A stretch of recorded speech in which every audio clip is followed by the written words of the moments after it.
Another 3 months have rolled by and we are already nearing the end of Q2 2024. Now, I am recording this video a couple of weeks before the actual end of the quarter for two reasons. One is that we have had so much news to process in June that whatever else happens between now and the end of June will have to wait until next month. I simply don't have the headspace to process any more news. And two, in terms of actual game releases, June has been a very quiet month, so there's nothing major to highlight in this video. With that said, let's have a look at what happened in the past 3 months in the gaming industry. And let's start with the notable game releases. Fondly called as the baby's first Souls-like game, Another Crab's Treasure looks deceptively cute but hides a hardcore action game which won the hearts of many people worldwide. If the dark mood of other Souls-like games is not your cup of tea, then the bright nature of Another Crab's Treasure might be worth a look. Manor Lords had more than 3 million wishlists as it headed towards its early access launch, so no one was surprised when it sold more than 2 million copies in less than a month. Marketed as being developed by a solo developer, this project actually does have the support of a dedicated team and is only expected to sell even more copies as it continues to receive updates and move closer to a full launch. Stellar Blade came out as a PlayStation exclusive and apparently exceeded sales expectations. Reviews from the community have been a bit mixed but generally favorable overall.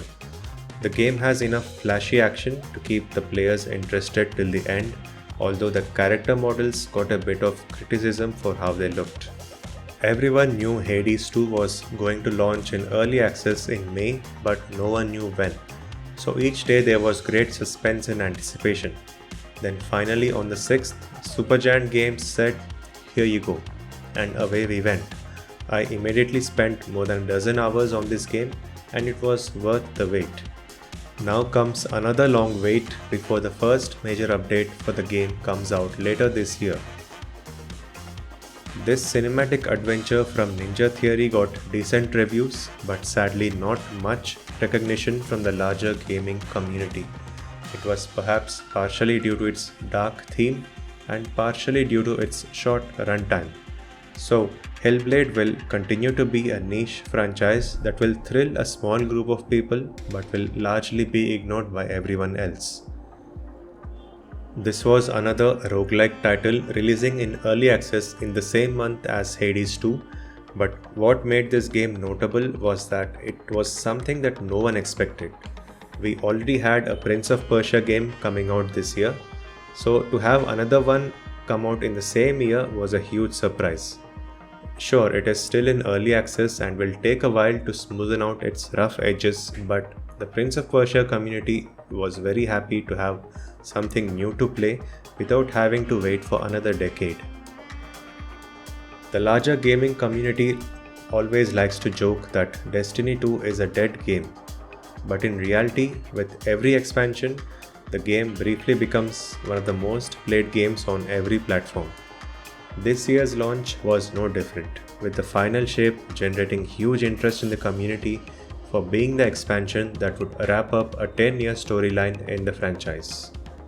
This DLC is most likely going to be the highlight of the entire quarter for a lot of people because Elden Ring and FromSoft games in general have a cult-like following among the larger gaming community. I am simply not skilled enough to play Souls-like games, so this release doesn't really excite me, but I can always celebrate a single-player game or DLC that gets the community excited.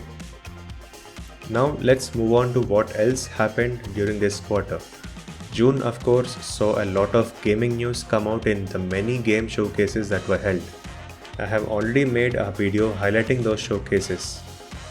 Next, talking about industry layoffs, they sadly continued, although layoffs in huge numbers like hundreds or thousands were much rarer this quarter compared to the first quarter. What was most surprising was Microsoft deciding to shut down multiple studios, even those which had shipped successful games very recently. One can only hope that things will get better soon. So there you have it. a brief recap of what happened in the gaming industry in the past 3 months.